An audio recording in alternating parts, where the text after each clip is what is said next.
엊그제부터 이상한 단어가 유행하고 있습니다. 4+1. 한국당을 뺀 여야 5당, 그러니까 민주당, 바른미래당, 정의당, 평화당, 대한신당 협의체에서 만든 내년도 예산안을 지금 자기들끼리 먼저 국회 통과시키고, 언제 통과시키느냐? 오늘 오후 국회 본회의에서 통과시킨다는 겁니다. 자, 이들은 그래서 내년 예산 513조 정말 큽니다.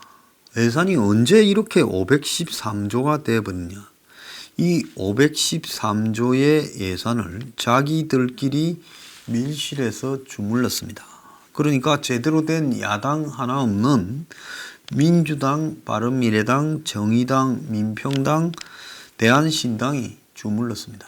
보통 정부가 예산을 제출하면 그걸 가지고 예결위에서 심사해서 원안에 대해서 국회 예결위에서 수정안을 만들고, 예결위 수정안을 가지고 본회의에 상정시켜서 통과시킵니다.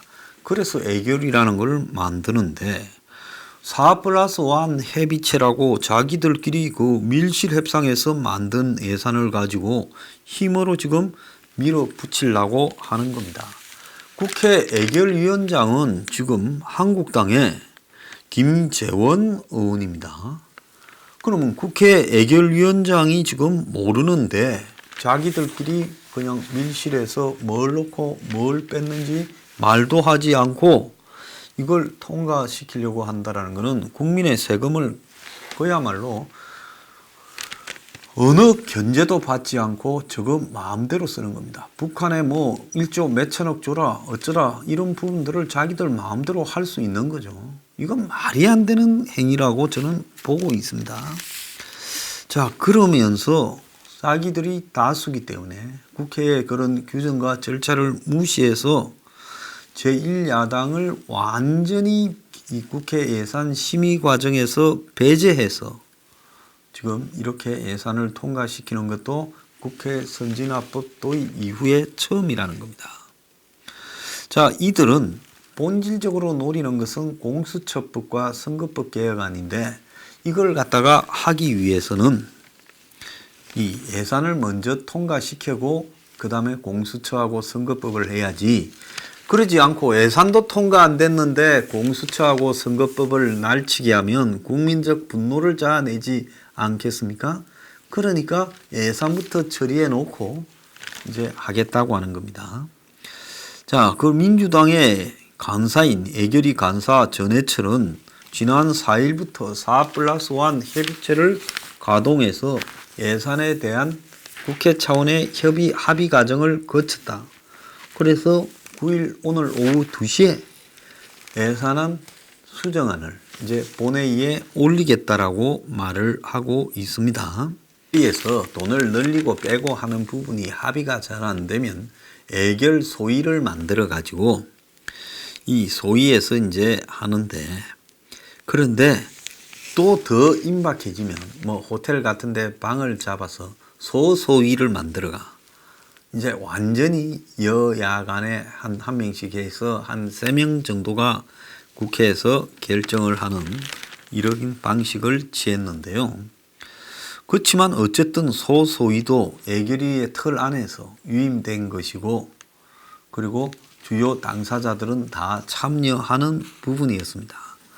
그런데 지금 이 민주당이 지금 공수처 검경수사권 조정, 선거법 등을 놓고 한국당과 협상해서 지금 필리버스터 같은 벽에 막히자 4일부터 한국당을 빼고 나머지 자기들 위성정당 2중대, 3중대, 4중대, 5중대하고 4+1 협의체를 일방적으로 가동해서 여기서 공수처, 선거법, 패스트트랙까지도 다 하고 다 이야기하고 이제 예산안까지도 다룬 겁니다.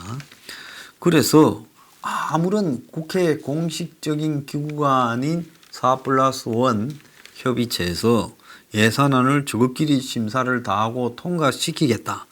지금 이렇게 나오고 있어요. 4+1 협의체에 참여한 당은 총 의원 숫자로 보면 159명입니다.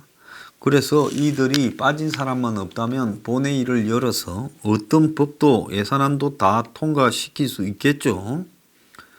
그래서 민주당이 평소에 예산 소위가 예결 소위가 만들어졌을 때 교섭단체가 아니기 때문에 들어가지도 못할 지금 정의당 6명, 평화당 4명, 대한신당 7명까지도 끌어들여 가지고 자기들끼리 짬짬이 심사를 해서 513억을 나눠 가졌다는 겁니다.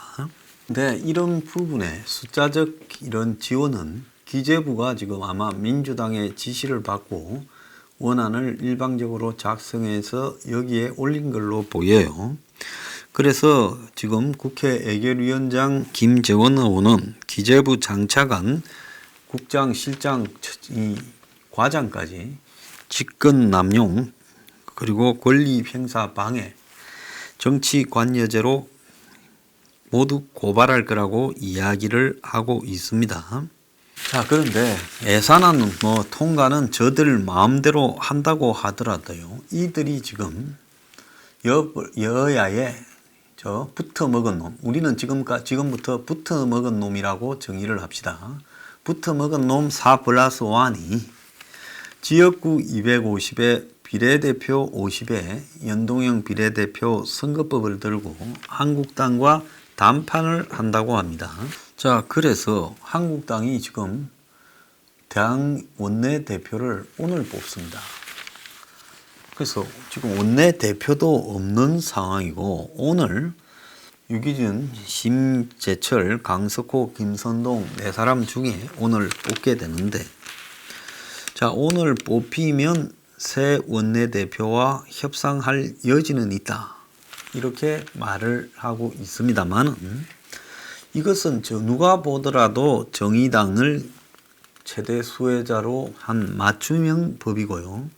또 일부 호남 지향 정당인 평화당이나 대한신당에서 또 앞으로 그들과 합칠 가능성이 높은 바른미래당의 손학규계에는 도움이 될 수 있겠죠.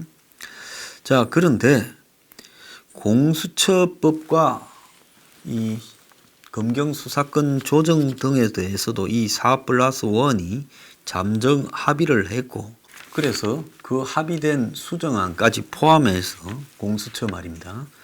오늘 국회에 일괄 상정을 한다는 거예요. 그래서 상정 순서는 예산안을 제일 먼저 하고 선거법 개정안. 자, 이것도 웃깁니다. 공수처를 통과시키고 혹시 선거법이 안 될까 봐 선거법을 먼저 통과시켜서 사를 만족시켜 준 다음에 그 다음에 공수처법을 그 뒤로 통과시킨다는 겁니다. 자, 그런 다음에 유치원 3법, 민식이법 등을 저것들이 말하는 민생 법안을 이렇게 논의를 한다는 거예요. 선거법도 지금 기존 제1야당을 갖다가 무시한 채 자기들끼리 이렇게 통과시키겠다. 지금 이렇게 하고 있는데요. 지금 이들은 민주당이 11일 날 초단기 임시국회 소집을 갖다가 요구를 해서 한국당이 하겠다라는 필리버스터 무제한 토론을 무력화시키려고 한다는 겁니다. 이 4+1 이 붙어먹은 협의체에서 패스트트랙과 관련 법들을 계속 쪼갠 임시국회를 계속 연다는 거예요. 그래서 정기국회가 내일로 끝이 나면 1차 임시국회, 2차 임시국회, 3차 임시국회, 4차 임시국회, 5차 임시국회 이렇게 열어가지고 지금 필리버스터를 한 법안은 다음 회기에 무조건 표결을 해야 되니까 선거법 개정안을 먼저 이렇게 처리 시도를 1차 임시국회를 11일 날부터 열면 한국당이 필리버스터 하지 않겠습니까? 자, 그래놓고 이제 이 공수처 법안도 상정을 하는 거예요. 한국당이 필리버스터 하면 그 다음에 2차 임시국회에서 이제 그 안에 대해서는 못하니까 필리버스터를 2차 임시국회에서 공수처 법안을 상정을 하고 요런 식으로 계속 필리버스터를 하고 나면 그 다음에 다른 임시국회를 쪼개서 열어가지고 이렇게 전부 상정을 통과시키겠다. 이렇게 지금 나오고 있습니다. 그러니까 한국당이 필리버스터로 가니까 이 붙어먹은 놈 협의체에서는 잘게 임시국회를 쪼개서 필리버스터 한 안건을 이제는 그 다음에는 못하게 만들어서 그 다음 회의 또 임시국회에서 통과시키겠다라는 이야기예요. 자, 한국당은 이제 여기에 대해서 어떻게 대응하는가 하면 이 선거법 수정안을 무더기 수정안을 제출을 해서 자, 국회는 본회의 표결에 붙여진 안건에 대해 수정안을 얼마든지 낼 수 있다는 겁니다. 그러니까 한국당은 이 수정안을 본안보다 먼저 처리하는 점을 갖다가 감안해서 선거법 필리버스터가 끝나면 선거법 수정안을 수천 건을 내게 되면 그야말로 물리적으로 여건이 통과시킬 수 있겠느냐. 자, 이런 방안을 연구하고 있다는데요. 자, 여기서 제가 한국당에게 좀 하고 싶은 이야기는요. 필리버스터도 좋고 또 무적의 수정안을 제출해서 또 통과를 막는 것도 좋습니다만은 기본적인 원칙에 대한 천명을 해야 될 필요가 있다. 이제 마지막 시한이 다가오고 있습니다. 어쨌든 이 정권은 이번 올해 안에 정기국회가 끝나면 임시국회를 통해서라도 선거법과 그리고 공수처법 등을 통과시키려고 하고 검찰 관련 법들도 통과시키려고 합니다. 그러면 그걸 갖다가 막아야 지금 이 정권을 무너뜨릴 수 있지 않겠습니까? 그럼 그걸 막는 부분에는 국회에서 막기 위해 최선을 다하겠지만은 그래도 이 정권이 국회에서 표결을 강행해서 통과시킬 때 어떻게 할 것인가 하는 입장을 천명해 둘 필요가 있다고 봅니다. 특히 선거법이나 공수처법 등 패스트트랙 법안들을 통과시키게 되면 우리는 의원직을 그날로 총사퇴하겠다라는 부분을 미리 국민과 정권에다가 예고해 둘 필요가 있고요. 그리고 그것이 실제로 통과되어져서 이제 그에 따른 그야말로 선거법을 연동형 비례대표를 적용시키고 공수처를 설치하려고 한다면 4월 총선을 총 보이콧하겠다라는 말을 끄집어낼 필요가 있다고 저는 보고 있습니다. 그래서 이렇게 무도한 일방적인 선거법과 공수처법을 통과시키고 거기에 붙어 먹어서 창피한 줄도 모르고 이득을 보겠다고 하는 이런 야당들, 그건 야당이 아니라 지금 정권의 끈앞을들이죠. 그래서 이런 식의 독재를 가겠다고 한다면 그리고 또 내년 총선을 자기들끼리 선거 제도를 바꾸어서 과반수 이상의 정당을 구도를 형성해서 독재를 지속하겠다고 한다면 그리고 지금 울산 선거에 보십시오. 완전히 낙마 공작을 하지 않았습니까? 자, 그러면 이번에 공수처가 통과되면 내년 총선은 공수처 하에서 치러지는 첫 선거가 됩니다. 그 공수처 하에서 선거가 제대로 될 수 있다고 보십니까? 검사, 판사들이 전부 공수처의 수사 대상이 되어버리고 경찰 고위 간부도 공수처의 수사 대상이 된 하에서 어떻게 공정한 총선이 치러질 수 있을 거라고 생각을 합니까? 아마 선거 결과를 뒤바꿔 버릴 수도 있을 겁니다. 그렇다면 그런 선거는 보이콧을 한 채 이 정권이 너네들끼리 다 해먹으라고 국민들의 분노를 자극하는 방향으로 호소를 해야지 그렇게 해도 통과시켜도 그걸 선거하겠다고 거기 달라붙어서 꾸역꾸역 선거운동을 하고 공천을 하고 또 그 네 사람으로 공천을 해서 그렇게 완전히 이길 수 없는 선거에서도 어쨌든 내 몫은 챙기겠다고 하게 되면 이건 사람이 아니다라는 겁니다. 그러니까 한국당은 지금 국회의원직 총사퇴와 4월 총선 보이콧을 국민 앞에 일찌감치 공언해 놓고 국민의 판단에 따라야 된다. 이렇게 보고 있습니다.